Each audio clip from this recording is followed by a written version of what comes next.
Subscribe کریں ہمارے channel مائی 2AM horror stories کو مزید ڈرا دینے والی ہارر اسٹوریز کے لیے بیل آئیکن کو پریس کرنا مت بھولیں۔ السلام علیکم دوستوں، کیسے ہیں آپ سب؟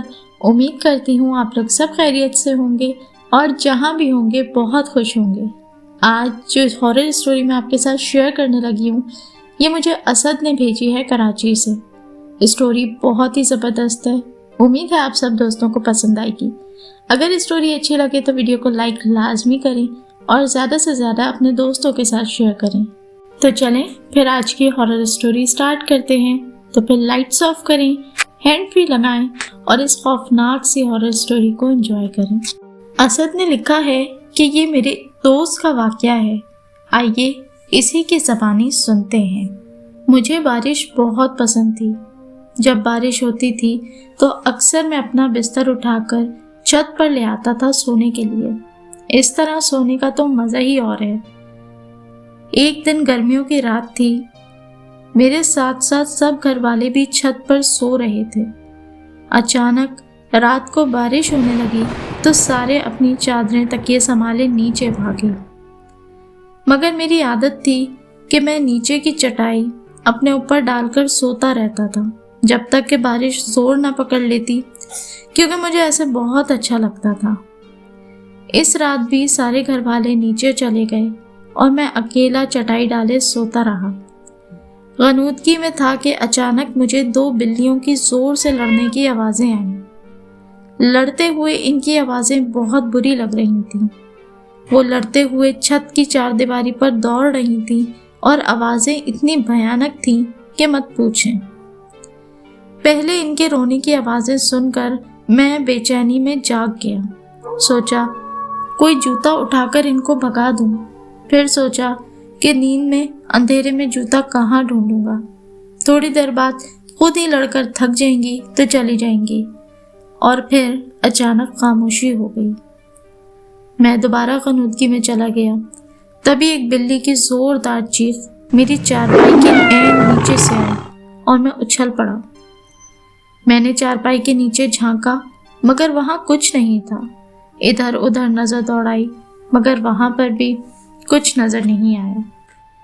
میں نے سوچا شاید اٹھتے ہی اس نے ساتھ والے گھر میں چھلانگ مار دی ہو۔ میں نے جوتا اپنے پاس رکھ لیا کہ اب اگر آئے تو میں اس کو نہیں چھوڑوں گا۔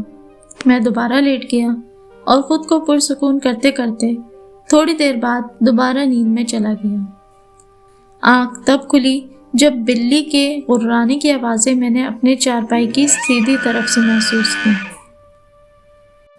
وہ غراہٹ اب مجھے اپنی بائیں طرف سے آ رہی تھی۔ میں اچانک بائیں طرف پلٹا تو وہی آواز مجھے دائیں طرف سے آنے لگی۔ اب وہ آواز کبھی دائیں کبھی بائیں طرف سے آنے لگی، کبھی دور جاتی ہوئی آواز آتی اور کبھی قریب سے آتی ہوئی محسوس ہوتی۔ شدید خوف میرے بدن میں دوڑ گیا اور میں اچانک سن ہو گیا۔ مجھے لگا کچھ تو گڑبڑ ہے۔ اچانک میں نے دیکھا ایک سیاہ بلی دیوار پر بیٹھی سرخ آنکھوں سے مجھے گھور رہی ہے۔ اس کی آنکھیں انگاروں کی طرح دہک رہی تھیں۔ میں کانپتے ہوئے اسے دیکھ رہا تھا۔ اتنی ہمت بھی نہیں ہو رہی تھی کہ میں وہاں سے اٹھ کر بھاگ جاؤں۔ پھر وہ اچانک بڑی ہونے لگی اور میرے دیکھتے ہی دیکھتے وہ بکرے جتنی ہو گئی اور ایسی نظر آ رہی تھی جیسے کالا چیتا ہو، کیونکہ وہ بالکل سیاہ بلی تھی۔ پھر اچانک اس نے ایسی پوزیشن لی جیسے وہ دیوار پر مجھ سے چھلانگ لگانے والی ہو۔ میرے منہ سے ایک زوردار چیخ نکلی۔ میں ایک ہی چھلانگ میں نیچے اترا اور سیڑھیوں کی طرف بھاگا۔ میری چیخ اتنی بلند تھی کہ میرے امی ابو اور بڑا بھائی صحن میں آ گئے اور میں سیڑھیوں سے نیچے آتے ہی گر کر بے ہوش ہو گیا۔ مگر پریشانیاں ختم نہ ہوئیں۔ کچھ دنوں تک مجھے ڈراؤنے خواب آتے رہے۔ مجھے وہی بلی نظر آتی جو کبھی میرے نرخرے پر دانت گاڑے ہوئے ہے، کبھی وہ میرا خون چاٹ رہی ہوتی۔ میں نیند میں چیخنے لگتا۔ پھر مجھے خواب میں بھیانک لوگ دکھائی دیتے۔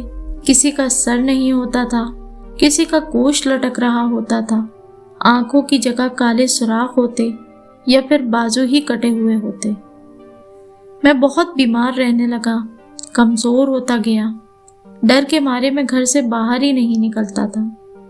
پھر مولوی صاحب دم کرنے آنے لگے، مجھے پانی پلایا جاتا، میری والدہ ہر وقت مجھ پر سورہ یاسین پڑھ کر پھونکتی، افاقہ ہوتا تھا مگر پھر وہی حالت ہو جاتی تھی، بیٹھے بیٹھے چیخیں مار کر بے ہوش ہو جاتا۔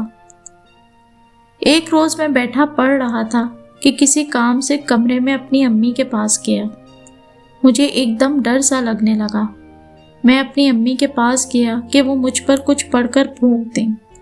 میری امی میری طرف پیٹھ کیے الماری کھولے کپڑے طے کر رہی تھیں۔ میں نے امی کو پکارا مگر انہوں نے مجھے جواب نہیں دیا۔ میں ان کے قریب گیا اور ان کو آواز دی تو انہوں نے مجھے مڑ کر دیکھا، مگر وہ میری والدہ نہیں تھی۔ وہ خوفناک شکل کی عورت تھی۔ اس کا رنگ سیاہ تھا، آنکھیں اس کی سرد تھیں اور منہ کافی بڑا تھا۔ وہ ہاتھ پھیلائے ہنسے چلے جا رہی تھی اور مجھے اپنی طرف بلا رہی تھی۔ اس کے بڑے بڑے دانت چمک رہے تھے۔ میں تو پہلے ہی ڈر کر اپنی والدہ کے پاس دم کروانے آیا تھا۔ اس عورت کی شکل دیکھی تو وہیں بے ہوش ہو گیا۔ جب ہوش آیا تو مولوی صاحب میرے سرہانے بیٹھے کچھ پڑھ رہے تھے۔ میرے ابو شدید پریشانی میں بیٹھے تھے۔ مولوی صاحب کے پوچھنے پر ان کو میں نے ساری بات بتائی تو وہ کچھ سوچ میں پڑ گئے۔ پھر اس طرح کے واقعات میرے علاوہ میرے گھر کے دوسرے افراد کے ساتھ بھی پیش آنے لگے۔ کبھی باتھ روم کا دروازہ اندر سے بند ہو جاتا، پانی کی آوازیں آنے لگتی، تھوڑی دیر بعد دروازہ کھل جاتا لیکن اندر کوئی نہیں ہوتا۔ ایک بار ہم سب رات کو ٹی وی دیکھ رہے تھے کہ بجلی کا بٹن ٹھک سے اوپر ہوا اور بلب بجھ گیا۔ ایک بار میری امی کی چارپائی کمرے کے بیچ میں کسی نے کھینچ کر دور کر دی جب وہ سوئی ہوئی تھیں۔ چیزیں ہم ایک جگہ رکھتے مگر وہ ملتی دوسری جگہ سے۔ گھر کا ہر فرد ہی اب تو سہما اور ڈرا سا رہنے لگ گیا تھا۔ کوئی میرے ساتھ نہیں بیٹھتا تھا، سارے بہن بھائی ہی مجھ سے گھن کھانے لگے تھے۔ کالج میں دوست دور رہنے لگے۔ ہمارے گھر کا سکون غارت ہوئے پورے 7 مہینے ہو چکے تھے۔ میں اپنی اس حالت سے اتنا تنگ ہو گیا تھا کہ اب خودکشی کا سوچنے لگا تھا۔ ایک روز ہمارے مولوی صاحب اپنے ساتھ ایک بزرگ کو لے آئے اور بتایا کہ یہ میرے مرشد ہیں۔ وہ بزرگ سفید کپڑوں میں تھے، سفید امامہ تھا، چہرے پر سفید داڑھی تھی اور ماتھا ایسے چمک رہا تھا جیسے روشنی پھوٹ رہی ہو۔ انہوں نے میرے ماتھے پر بائیں ہاتھ رکھا اور میں رو پڑا۔ میرے والد صاحب نے سارے واقعات ان کو بتائے اور وہ سکون سے بیٹھے سب کچھ سنتے رہے۔ ان کے ہونٹوں پر ایسی مسکراہٹ تھی اور اتنا سکون تھا اور چہرے پر اتنا نور تھا کہ دل کرتا تھا ان کو دیکھتے ہی رہیں۔ انہوں نے میرے والد صاحب کے ساتھ سارے کمروں کا جائزہ لیا، چھت پر جا کر ایک ایک کونا دیکھا اور ساتھ والے گھروں کی بھی چھتیں دیکھیں۔ ہمارے گھر میں محلے کی عورتوں کا رش لگ گیا تھا جو ان سے پانی کا دم کروانے آ گئیں۔ وہ میرے قریب آ کر بیٹھے اور انہوں نے اپنا دائیں پیر کا انگوٹھا میرے ماتھے کے درمیان میں رکھا اور اپنی آنکھیں بند کر کے کچھ پڑھنے لگی۔ مجھے ایسا لگا جیسے کوئی میری کھال کو کھینچ رہا ہو۔ میری چیخیں نہیں رک رہی تھیں۔ میں ان کا انگوٹھا اپنے ماتھے سے ہٹانا چاہتا تھا مگر ان کا پیر تک نہیں ہلا سکا۔ میرا بھائی مجھے بتاتا ہے کہ 1 گھنٹے سے زیادہ وقت ہو گیا تھا وہ کچھ پڑھتے ہی رہے اور تمہاری دل خراش چیخیں ہم سنتے رہے، لیکن جب ہمارے بس سے بالکل باہر ہو گیا تب ہم نے ان مولوی صاحب کو بری طریقے سے پیٹنا شروع کر دیا۔ لیکن وہ مولوی صاحب خاموش طبیعت کے تھے مگر پر اثر تھے۔ انہوں نے ہم سب کو ایک ہی جھٹکے میں پیچھے کر دیا اور کہا، آپ لوگ اطمینان رکھیں اور مجھ پر بھروسہ کریں۔ جب میں نے آنکھیں کھولی تو وہ مجھے دیکھ رہے تھے۔ ان کے چہرے پر مسکراہٹ تھی۔ انہوں نے پانی منگوا کر دم کیا، کمرے کے ہر کونے میں پانی کا چھڑکاؤ کیا اور 2 گھونٹ پانی مجھے بھی پلا دیا۔ وہ 2 گھونٹ پانی ایسے جیسے کوئی آب حیات تھا کہ پیتے ہی میرے سر سے 7 مہینے کا چڑھا ہوا بوجھ اتر گیا ہو۔ میرے کندھے ہلکے ہو گئے، میرا جسم میں سکون دوڑنے لگا، میری آنکھیں ایک دم روشن ہو گئیں۔ میں اٹھ کھڑا ہوا اور ان کے سینے پر سر رکھ کر رونے لگا۔ انہوں نے میرے جسم پر اپنا ہاتھ پھیرا اور پھر وہ چلے گئے۔ آج اس بات کو 2 سال ہو گئے ہیں اور اللہ کا شکر ہے کہ پھر کوئی واقعہ پیش نہیں آیا۔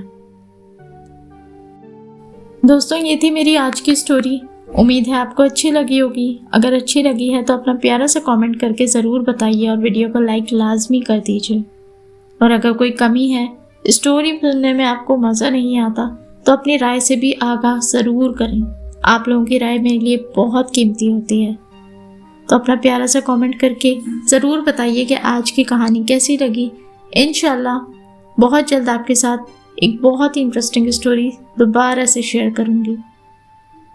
تب تک کے لیے اپنا رکھیے ڈھیروں خیال۔ ٹل دین، اللہ حافظ۔